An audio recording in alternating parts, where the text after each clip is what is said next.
Just before we start, let's digest this first. If we have a rational function, let's say function f divide with g, or non-rational function f times with function g, these two functions f and g are completely different, then there is no rule of integration that can be implied here.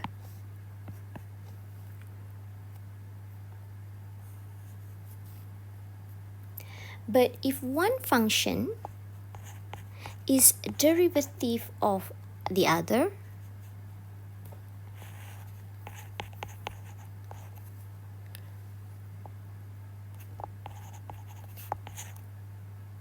or we have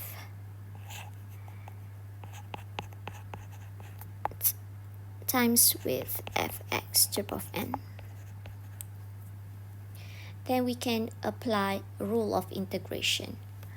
1 with the power equals to -1, and this one is the power is not equals to -1.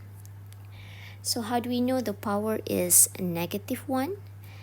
We need to change the form a bit into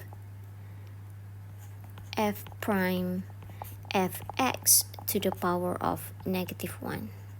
So now we can see the power is -1. So what rules that can be implied here is, if the power is -1, then it become ln.